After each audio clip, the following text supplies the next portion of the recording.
गुरुर्ब्रह्मा गुरुर्विष्णुः गुरुदेवो महेश्वरः गुरुसाक्षात् परब्रह्म तस्मै श्रीगुरवे नमः। अगजानन पद्मार्कं गजाननमहर्निशम् अनेकदं त्वं भक्तानां एकदं तमुपास्महे।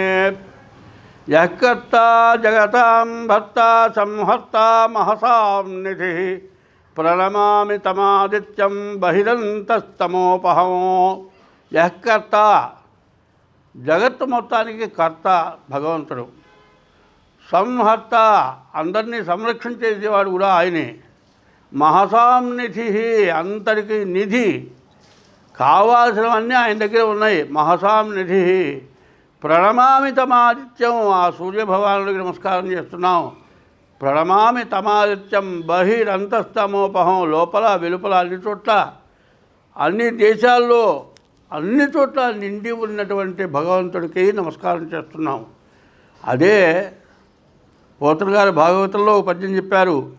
ఒక సూర్యుండు సమస్త జీవులకు తాను ఒక్కొక్కట చెప్తూ పోలిక చేదేముడు సర్వకాలము మహాలీలం నిజోత్పన్న నిగత్యంబుల మృత్సరోరుహములను నానా విధానమున రూపకుడై ఒప్పుచుండు అట్టహరినే ప్రార్థించు సిద్ధుండనే అన్నారు. అటువంటి సూర్యభగవానుడే బ్రహ్మ విష్ణు మహేశ్వర స్వరూపం. మనకు మంచి చేసినా చెడు చేసినా ఆయన వల్లే జరుగుతుంది. మంచి జరిగినా చెడు జరిగినా ఆయన వల్లే జరుగుతుంది.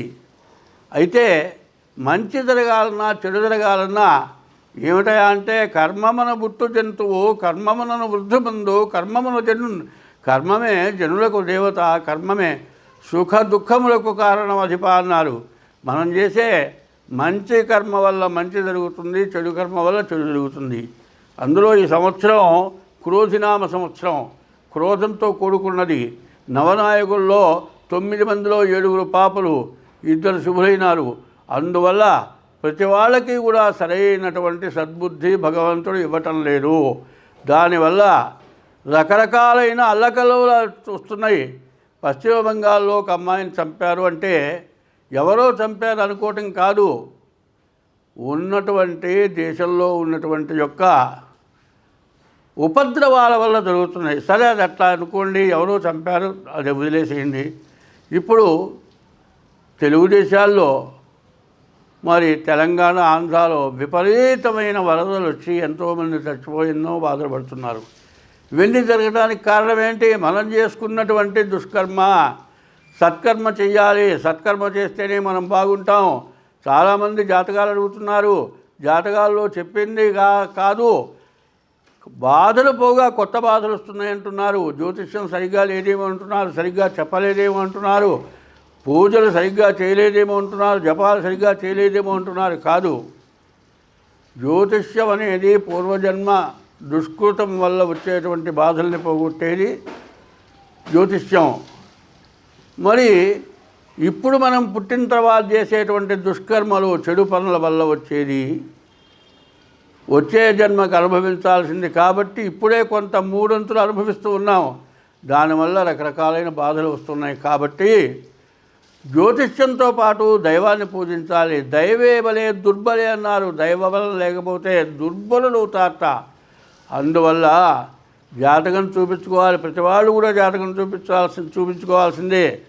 వేదంలో ఒక భాగం జ్యోతిష్యం, వేదంలో ఒక భాగం సామవేదం సంగీతం, వేదం ఒక భాగం, మరి మంత్రశాస్త్రం కూడా అందులోదే, అన్నీ కూడా దాంట్లోవే. కానీ దైవస్వరూపాలని కూడా వేదంలో నుంచే చూపించారు. కాబట్టి వేద విహితం అంటారు. వేదంలో ఉన్నదాన్ని ఎవరూ కాదనేటువంటి అర్హత ఎవరికి లేదు. వేదంలో భాగమే జ్యోతిష్యం. జ్యోతిష్యం అనేది సాముద్రికం అనేవి 2 ఉన్నాయి. జ్యోతిష్యము అంటే చీకట్లో వెలుగు, అగ్గిపుల్ల గీచి వెలిగించి చూచినట్టుగా చెప్పగలిగిన జ్యోతిష్యం. సాముద్రికం అంటే సముద్రపు అవతల ఒడ్డు కనపడదు, అట్లాంటి అవతల ఒడ్డును చూచినట్లుగా సాముద్రికం చూసి చెప్పగలిగింది సాముద్రికం. ఇటువంటిది కావాలంటే దైవబలం కావాలి. దైవబలం కలిగి జ్యోతిష్యం చెప్పాలి. అందువల్ల ఈ జ్యోతిష్యం చెప్పేటువంటి వాళ్ళు దైవబలం కలిగి దురాశ లేకుండా సత్య ధర్మాలకు కట్టుబడి ధర్మో రక్షత ధర్మాన్ని మనం రక్షిస్తే ధర్మం మనల్ని రక్షిస్తుంది. కాబట్టి ధర్మ పదాన్ని అనుభవించాలి. ఈ ధర్మాన్ని మనం అనుభవించడం అంటే హిందూ దేశంలో సంస్కృత భాష సంస్కరింపబడిన భాష సంస్కృత భాష. సంస్కృత భాషలో నుంచి ఈ జ్యోతిష్యం వచ్చింది. సంస్కృత భాషలో నుంచి హిందీ వచ్చింది.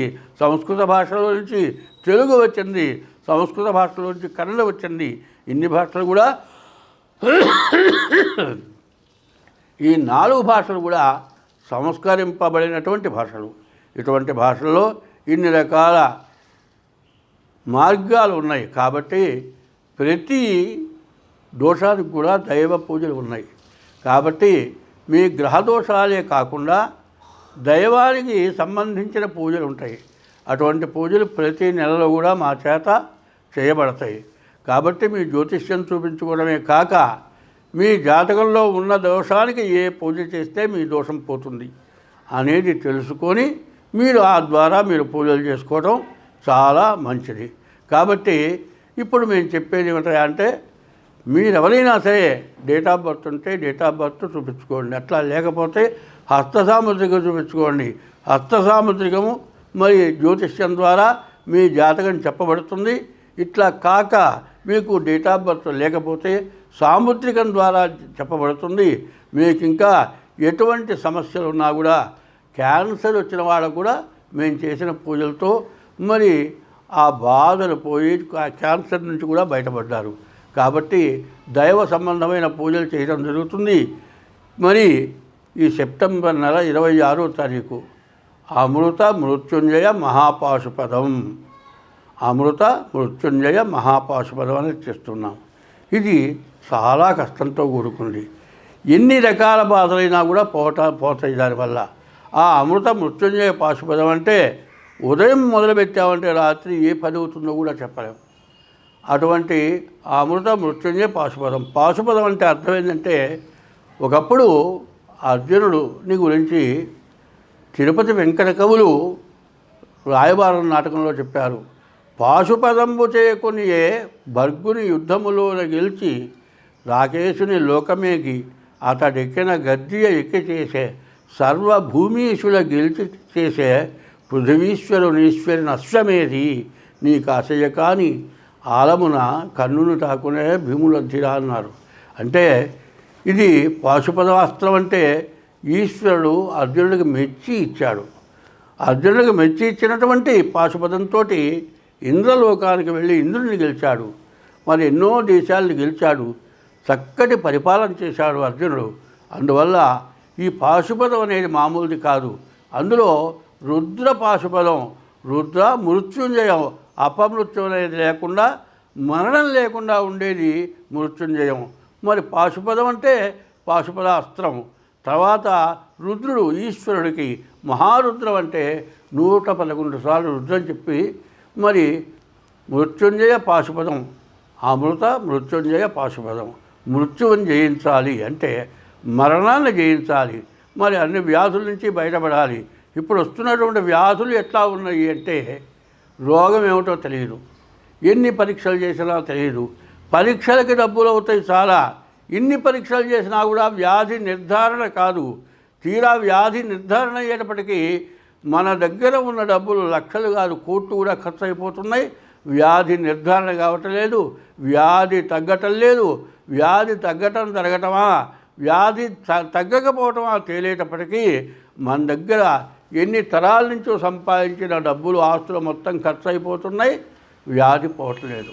అటువంటి వ్యాధులు నిర్మూలన కోసమని అమృత మృత్యుంజయ పాశుపదం అనేది చేస్తున్నాం. 26వ తారీఖు ఇప్పుడు జరుగుతోంది. సెప్టెంబర్ నెల 26వ తారీఖు రోజున అమృత మృత్యుంజయ పాశుపదం జరుగుతుంది. ఇది సామూహికంగా అందరికీ ఉపయోగపడటం కోసం చేస్తూ ఉన్నాం.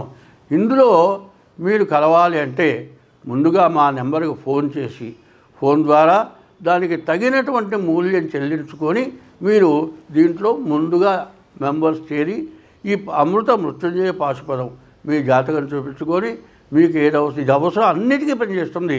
ఆల్రౌండర్. ఇప్పుడు ప్రతి వ్యాధికి ఏం చేస్తున్నారు, ఒక మందుతో పాటు మరి యాంటీబయాటిక్ చేస్తున్నారు. యాంటీబయాటిక్ అనేది ముందు వ్యాధిని ఆపుతుంది, శాంత నిర్మూలన కావాలంటే మందుతో అవుతుంది. ఇటు మందు యాంటీబయాటిక్ ఎట్లాగో మరి మృత్యుంజయ పాశుపదం అంత విశేషమైంది. కాబట్టి ఎవరైనా సరే ఇది ఇక మళ్ళీ చేయటం అనేది అంత తేలిగ్గా అయ్యేది కాదు. కావాలని మాకు కూడా అవసరం వచ్చి ప్రత్యేకించి చేస్తూ ఉన్నాం. తర్వాత 26వ తారీఖు అమృత మృత్యుంజయ పాశుపదం, 27వ తారీఖు మరి హరే రామ రామ రామ హరే హరే, హరే కృష్ణ కృష్ణ కృష్ణ హరే హరే. ఈ నామం 24 గంటలు ఉదయం 6 మొదలుకొని మరుసటి రోజు ఉదయం 6 గంటల వరకు ఏకాహం అంటారు. ఆయన అవధూతేంద్ర సరస్వతి స్వామివారు అంటారు. ఆయన ఒకప్పుడు ఈ నామంతో ఎంతోమందికి ప్రాణదానం చేశారు. ఆయన రఘువరదాస్ గారు మొట్టమొదటి పేరు. ఆయన సన్యాసాశ్రమం తీసుకున్న తర్వాత అవధూతేంద్ర సరస్వతి స్వామివారు అంటారు. ఆయన నేను చూశాను. ఆయన చేసిన చోట ఎక్కడా కూడా ఎటువంటి సమస్య లేకుండా అందరూ ఆయురారోగ్య ఐశ్వర్యాలతో ఉన్నారు. కాబట్టి అటువంటి ఏకాహమని కూడా చేస్తూ ఉన్నాను. 27వ తారీఖు ఉదయం 6 నుంచి మరి 28వ తారీఖు ఉదయం 6 గంటల వరకు ఈ ఏకాహం అనేటువంటి నామం జరుగుతుంది. ఈ నామం అంటే ఎట్లా ఎవరో ఇష్టం వచ్చినట్లు కాదు. ఒక్కొక్క సమయంలో ఒక్కొక్క రాగం చెప్పాలి. ఆ రాగంతో సంగీతం నేర్చుకున్నటువంటి వాళ్ళు, సంగీత విద్వాంసులు 24 గంటలు కూడా ఒక్క అహోరాత్రాలు అంటారు. 24 గంటలు కూడా ఈ ఏకాహం జరుగుతుంది. ఒకప్పుడు వాసుదాసుల వారి శిష్యులు సుబ్బదాస్ గారు ఉన్నారు. ఆయన దోసకాయ యజ్ఞం అని చేశారు. దోస చెట్టు వేసి విత్తనం వేసి ఆ చెట్టు పెరిగి పెద్దదై కాపు కాసేంత వరకు ఈ ఏకాహం 24 గంటలు అంటే ఒక 6 నెలలు కనీసం ఈ హరే రామనామం చేశారు. ఈ హరే రామనామంలో ఫలం ఏంటంటే హరేర్నామ హరేర్నామయవ కేవలం కలవు నాస్త్యేవ గతిరన్యథ.